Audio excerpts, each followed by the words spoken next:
Hey, what's going on there, folks? Good evening. It is your Earthmaster here on the live stream with an update video on this Tuesday night, February 28th, last day in February. We've got March tomorrow coming in, 2023. It's about 9:47 p.m. here in California.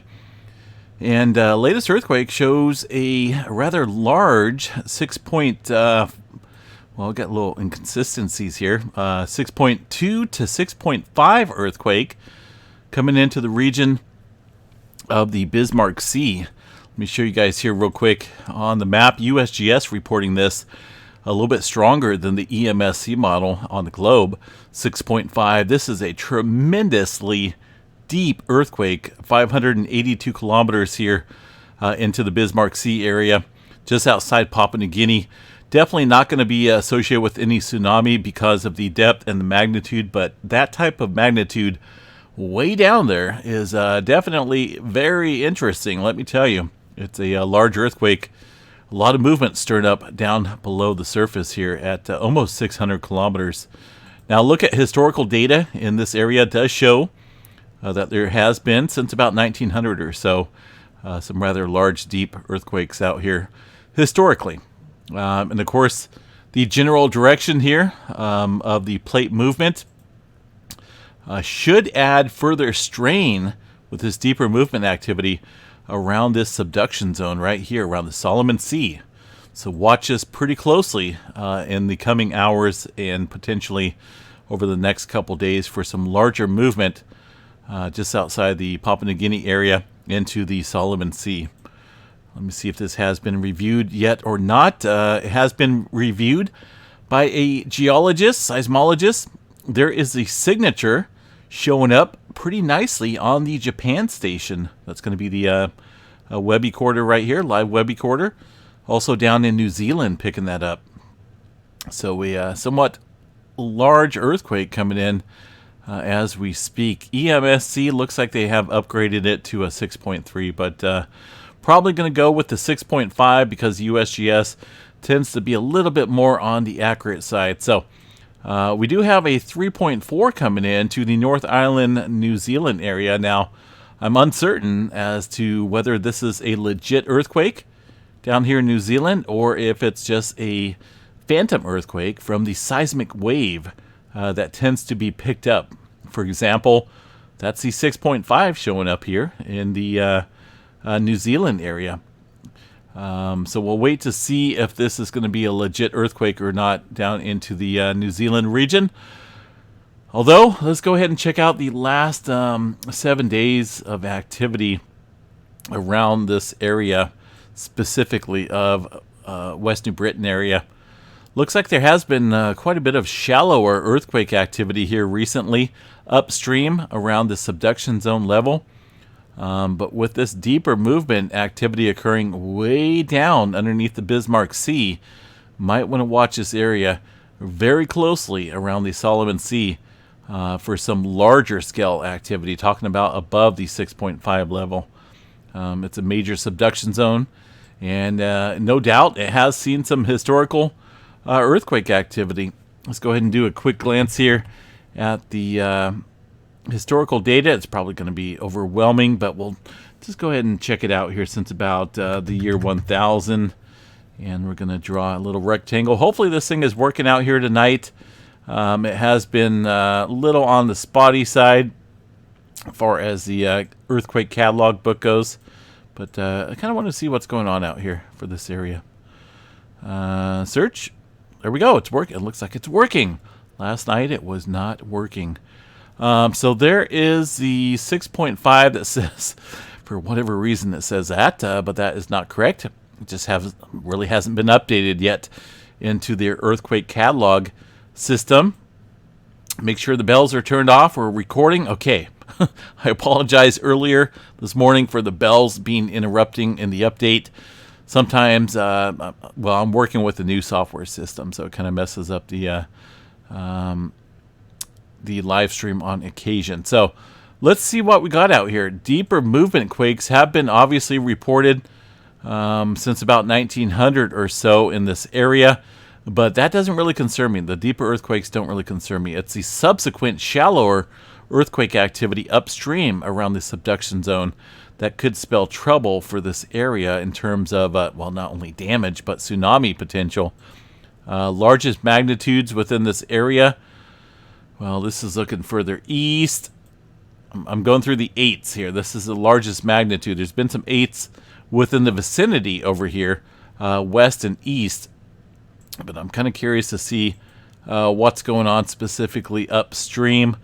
Some 7-pointers back in 2001, 1945, 1945, 2010, 2010.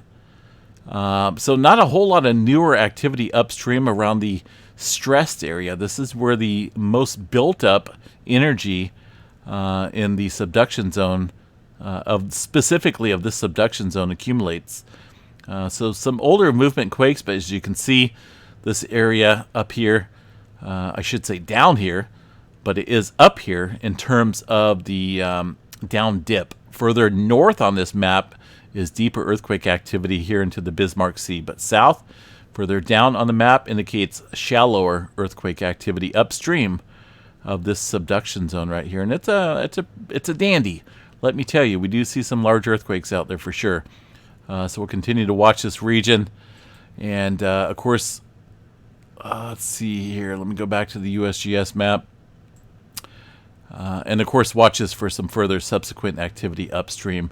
If for some reason there's not enough stress built up here along the subduction zone level, we should watch areas up here north, and specifically around this plate boundary up here north of the Bismarck Sea, northwestward for some subsequent movement. So a couple areas to watch. Either way, definitely a large, deep earthquake occurring into the Solomon or the Bismarck Sea area, just outside the Papua New Guinea region. Goodness, that's definitely a pretty large one. Again, it's showing up pretty nicely in Japan and New Zealand. And yeah, we'll see how this plays out, folks. West Coast activity lighten up a little bit here outside my region of Chico. Now, I can't recall the last time we've seen 3 earthquakes within a matter of just an hour or so from each other. Centered roughly around, this is Stony Gorge Lake, Elk Creek area, the foothills. There is a fault system that runs through the western side of the valley all the way down, of course, through Sacramento and into the San Joaquin Valley, called the Great Valley Thrust Zone. But this activity occurring somewhat deep, somewhat shallow.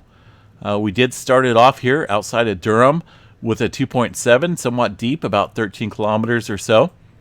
That was subsequently followed up just about 10 minutes later, further to the west, but a distance, for a 2.8, much shallower here along the mountain range. And then that kind of bounced back and forth here to an earthquake north of the original quake, the 2.7, to a 2.0, very shallow earthquake movement. So definitely something happening up here underneath Northern California. There's a very shallow earthquake that took place prior to that as well, a 2.5 up around Bernie, negative 1 kilometers deep. So on that speaking, we need to check out the tremor map tonight.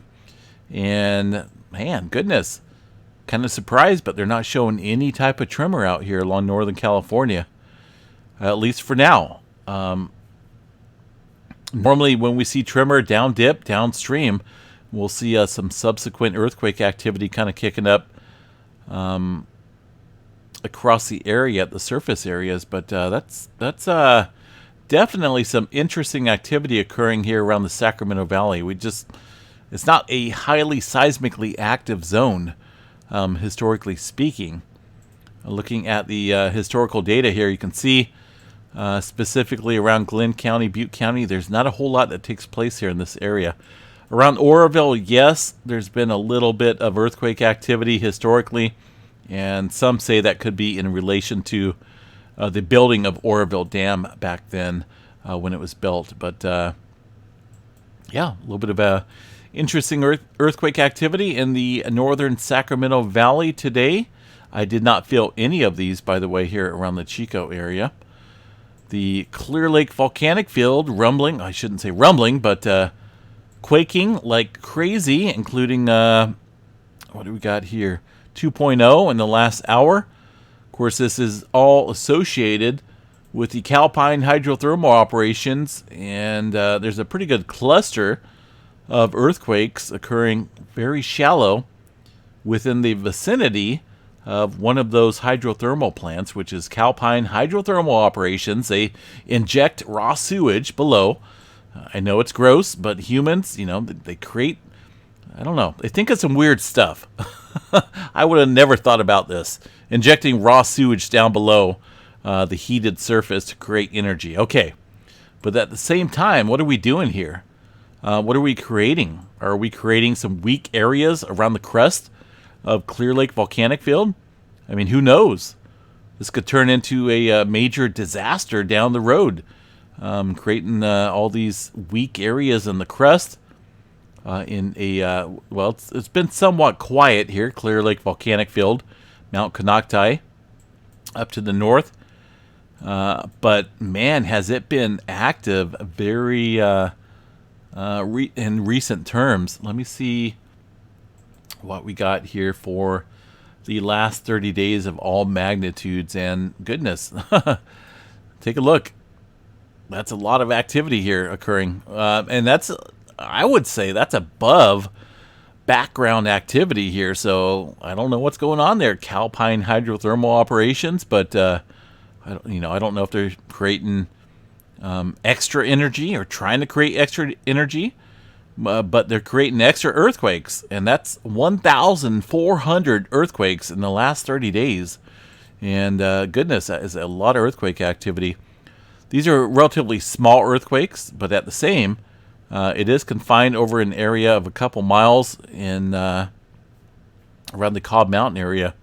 I just can't help but wonder if we're creating a weak area along the crustal regions of the surface for a potential eruption within this area.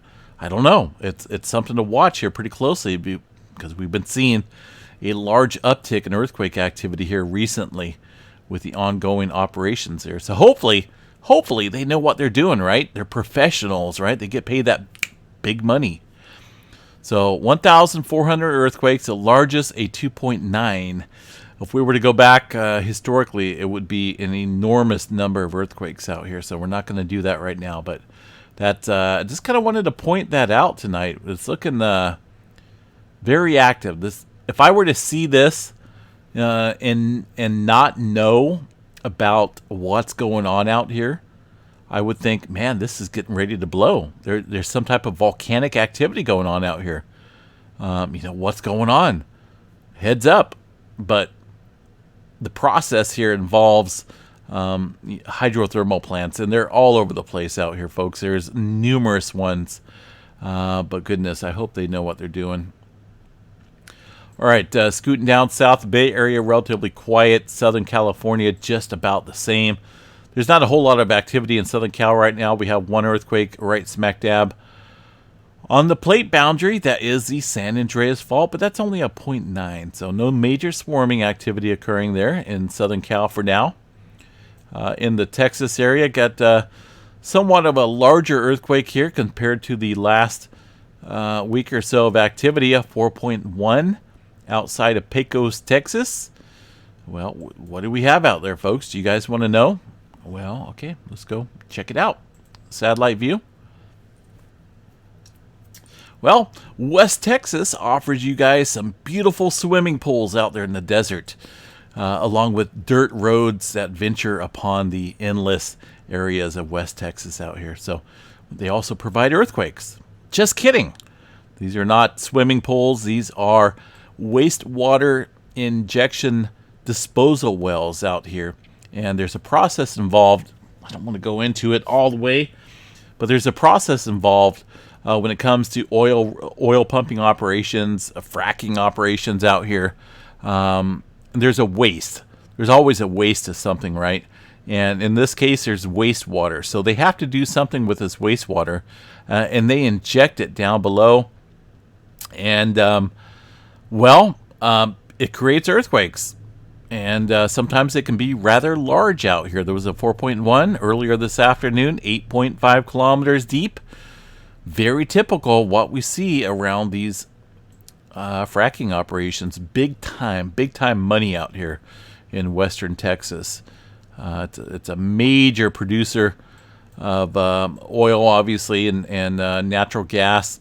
But look at this. We're talking within walking distance here of a wastewater pond, and that's how it is. Here's the last 30 days of activity, specifically showing the movement around this area where the 4.1 struck. We've seen that 3.7, 4.1, a couple other smaller earthquakes as well. So that's it's going to continue, and it will probably get worse as we head into the future. Worse meaning the larger earthquake activity that can be somewhat damaging out here to foundations and homes. There's not a lot of people that live out here, but there's still earthquake activity that does occur from that process. All right, let's back out of here. Elgin, South Carolina, one earthquake early this morning. We're talking about 2 o'clock in the morning, but that's from last night. Let's see what we got here in Alaska. Let me double check stuff, make sure we're not missing any large earthquakes. There's the 6.5 showed up there around the Bismarck Sea. I'm just looking for any subsequent activity that may be taking place right now. Showing up in Turkey, surprisingly. All right. Okay, so let's go up to Alaska, shall we? I would love to visit Alaska right now, but kind of stuck here at the home front. Got a 4.2 coming in here at 21:57 hours. So that makes that 21:57. That earthquake occurring. Well, let's see. Stand by here. We're largest magnitude. We want the newest. So that makes for some adjustment up north here along the northern end of the Pacific Plate. And thank you, babe. Yeah, I was just chatting about that. Missy Mimi's let me know that there was an earthquake up here in Alaska with that 4.2, but we were just chatting about it. So some subsequential, what's the word here? Activity occurring on the northern end of the Pacific Plate following this deeper scale activity.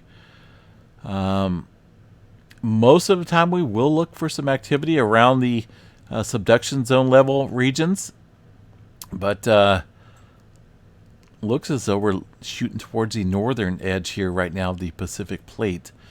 So some rather interesting activity taking place here following that deeper earthquake here just a few minutes ago into the Papua New Guinea area.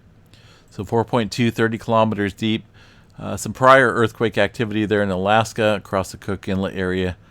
Got one earthquake here into the Aleutian Trench. A couple of them down there, it looks like. Just outside the eastern edge of that volcano.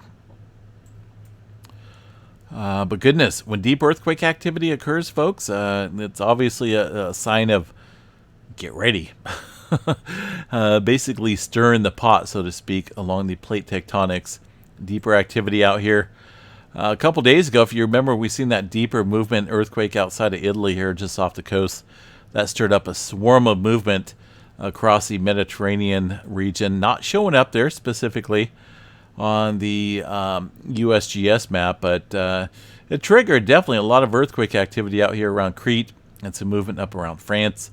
So yeah, deeper activity does trigger quite a bit of I guess I could say drama out here along the plate tectonics. 4.0, what have we got here outside of Afghanistan, Iran area? Some movement kicking off over the last 24 hours. But goodness, we're looking at a wide scale earthquake activity uptick across the region here. Talking about this whole area. Up here off the coast of Japan, some of these earthquakes from this morning, I'm still waiting here across the Kuril-Kamchatka Trench for some mega movement. It's just a matter of time here, folks. Who knows when that will pick up? Let's see. Okay, New Zealand has been showing some activity here as well. A couple earthquakes showing up in the 3 range. USGS showing a 4.2 coming in late last night, but we definitely all know well that there's more earthquakes occurring down there in New Zealand than what's being reported. So for that, let's go to the all magnitudes here from the GeoNet server, geonet.org.nz. Also, Timothy here, the moderator and member on the channel, covers a really good site called New Zealand Quakes .online. He's got a really cool site set up there for monitoring earthquake activity and solar weather events. So 3.3 coming in. Looks like just around the Cook Strait area. 284 kilometers deep. That's definitely a deep earthquake. 30 minutes ago, a 3.7, 300 kilometers deep here along the southern end of the Kermadec Trench, just off the coast of North Island, New Zealand. Let's see what else we got. Definitely concerned about this area, considering all the movement across the Pacific Plate here recently. And we really haven't seen any large-scale activity. Of course, we did see the 5.7 within this region of the Cook Strait area mid-February or so, but this is just a little bit of moderate earthquake activity. And if you look at the New Zealand region, most of these earthquakes have been relatively deep, so I can't help but wonder about the strain up here, the further stress upstream of this deeper subduction zone area called the Hikurangi subduction area. So a lot of uncertainty, a lot of what ifs out here. There's not a whole lot of historical data, far as when the last earthquake occurred out here along the Hikurangi subduction zone. There's a lot of studies on it, but as far as historical data goes, there's not a whole lot here. It hasn't really happened in recent times. So watch the New Zealand area as well with this uptick in deeper movement. There's the earthquake activity in Fiji from this morning time period, it looks like, about 8 o'clock in the morning. The Atlantic Ocean, relatively quiet, not a whole lot showing up, but we will check that out on the EMSC globe, and it's clear. Not a whole lot going on. South America, quiet. 5.3 off the coast of Nicaragua, it looks like. There's also 4.2 occurring a little bit further north here along the Middle America Trench. Actually, that's Guatemala. Nicaragua down here to the south. So 5.3, 61 kilometers deep into the subduction zone area. A 4-pointer occurring a little bit further upstream. Not listed up here on the USGS map. But goodness, I do see Alaska ramping up following this deeper movement. We did see that 4.2 coming in very shortly after the deeper activity down here along the Pacific Plate. Did see, that 4.2. Subsequent activity, quite a few hundred miles north here. I mean, for us humans, 500 miles here is like, no way. There's no way that could be possible that that pressure transfer could be taking place that quickly. But you got to think of this Earth that we're living on, with these floating plate tectonics here. A little bit of shuffling here, a little bit of shuffling there can affect a major area such as Alaska, kind of like what we're seeing right now up north. And when we see some deeper activity along the subduction zone level interface here between the North American and the Pacific Plate here south of this red line, obviously, yes. Could you imagine traveling through all these mountains? It's like a lifetime journey to get up here, right? Across from Anchorage up to the Arctic Circle if you're walking on foot. But in plate tectonic terms, a little bit of adjustment down here is easily adjustable up here to the north. And that's where we're seeing a 3.9 coming in just moments following this activity down south here, which subsequently followed the activity thousands of miles away across the southwestern edge here of the Pacific Plate. Crazy to think about, but it's all a jigsaw puzzle, so to speak. Kind of like a cracked egg, but not really a cracked egg, because a cracked egg is going to hold together, so to speak. But it is shuffling around, it's moving around, and definitely got to pay attention up here around the Alaska area, but can't discredit this region here across the shallower areas of the Solomon Islands and Papua New Guinea region. All right, let's see what else do we have here across the region of Yellowstone. Yellowstone's been fairly quiet. It is a super volcano. It's not getting ready to blow. There's no major imminent eruption. Everything looks calm and clear. There's no magma movement, no intrusion of deeper magma levels. Everything looks clear. No doom and gloom out here tonight. Not a whole lot of earthquake activity occurring either across this area of Wyoming. All right, let's see. Goodness, what else we have here? Let me take a look at the earthquake 3D globe here and see what we got. 3.1 on the Java Trench, fairly new earthquake. Remember the westward-northwestward pressure difference here. Not always are you going to see subsequent activity following a deeper movement quake. It all depends on how much stress is built up in the region. If there's not enough stress built up for that earthquake activity, we see that westward pressure movement taking place here. And this earthquake here in the Java Trench, relatively new, following that deeper activity. This region here north along the Java Trench across the Myanmar area is definitely primed for some larger activity. It's been awfully quiet. I think our three main areas to watch right now is the Java Trench, the Kuro-Kamachaka Trench,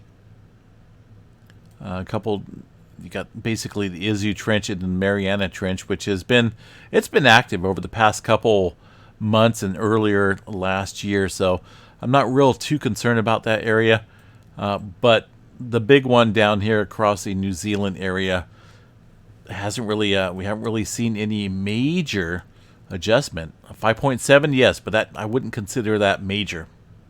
So be on guard, Kermadec Trench into the New Zealand area. All right, space weather. What's going on out there in the space weather department? Well, things are they're calming down. They're getting back to normal, I guess, if you consider it normal.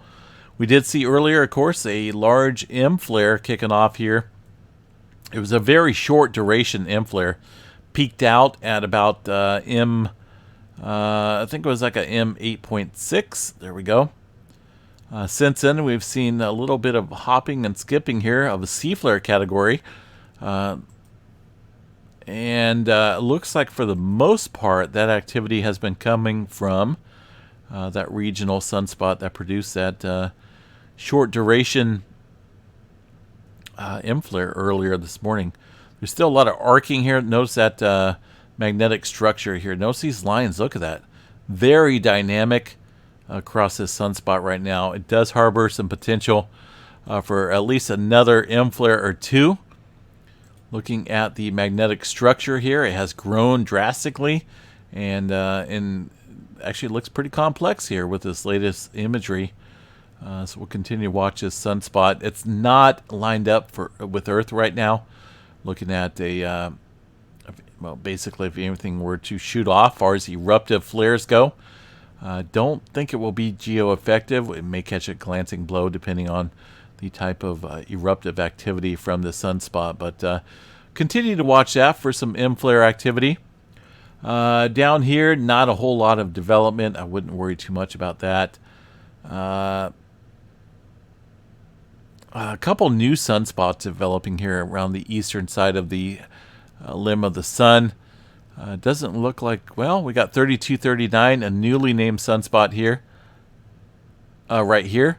And then back behind that, further to the eastern side of the sun, another new one. So we'll watch these and kind of see how they play out in the coming days. There is a rather large coronal hole 81 and 82, which is stretching across a good portion of the center area of the sun. And we'll watch that here in the coming days. This could definitely enhance some geomagnetic storming conditions in the coming days here on the planet Earth. Right now, the 3-day looks fairly minimal, green across the board after tonight. But as you can see, just minimal conditions prevailing across the higher latitudes as far as the aurora goes. So watch that for sure here as we head towards the weekend. Weather activity, just real quick. Looking out here across the area of the states. Let's go ahead and head over to the west coast here real quick. Cold tonight. We're actually underneath a hard freeze warning. We got 35 degrees outside right now. Definitely not below freezing. There's frost out there on the grass and out in the field right now. But we're expecting lows around 20 to 24 degrees, and that will kill some crops out here. Got a lot of orchards blooming. And the bees are out there, so they do not like the cold, so that's not good news. But looking at the storm pattern here along the west coast, got a day or so, a little break going on before another system coming in into the first week of March that will stir up some precipitation and some snow. Some pretty good measurable precipitation, it looks like, around the towards the second week of March. And that covers a good portion of the west coast, Southern California as well. And after that, looks like we got some further rain. So this is quite a dandy of some storm systems out here. I do want to check out the long-range models. Let me see what we got here. I'm talking a little bit longer than that. So we're going to go up here to the Assemble GEPS. That kind of shows the pressure differences out here. That high pressure system is normally parked right over the west coast, and that would be called the Triple R, which is the high pressure system that brings us drier conditions on our dry winters. But that is much further to the west, and that's great with me because that means some troughs and a dip in the jet stream. So looking out here over the next couple days or so, there is that pretty significant low pressure system building off over the west coast. High pressure parked over Alaska. It could stay up there. And looks like behind that, mid-March or so, there's been a little chat here of potentially a fire hose of a wet pattern picking up here roughly around mid-March. And that could be a little bit on the troublesome side far as the flooding potential goes out here along the west coast. But we're going to have to watch this. This kind of zonal flow right here is indicating the potential for a much wetter later half of March. So we'll definitely report back on that and see how it plays out. It's always subject to change when it comes to the potential. But here's the moisture flow, so to speak, out here. And if you look at here about mid-March, notice it stays pretty consistent out here. That's the jet stream. But look at this pattern that's stretching all the way back here, all the way towards the west coast. Now this here is what amplifies the storm tracks and the systems here that hit the west coast. And it's pretty much aimed here at California. And this should, there's been a couple different models that point towards the strengthening as it hits the west coast area. So, yeah, could be a very wet March here for us here along the west coast. We'll continue to watch this and see how it plays out. All right, what else we got here, folks? I think that's about it. Let's see if they've updated that earthquake or not. Still holding that at 6.5. Looks like it went a little bit deeper. Almost 600 kilometers now. I think that was 593. But now that's a little bit deeper movement. All right, folks, stay safe out there. Things definitely shooting towards the north. Alaska lighting up like crazy right now. Another earthquake at 2.8 just outside the 3.9 area. These are all shallow earthquakes occurring at 0 kilometers. Goodness. So just be on guard, stay safe, and make sure you have an earthquake plan out here for sure. Things are getting rather interesting for sure. All right, guys, have a good night. We'll catch you back here sometime tomorrow. Until then, enjoy the rest of your evening. Take care, folks.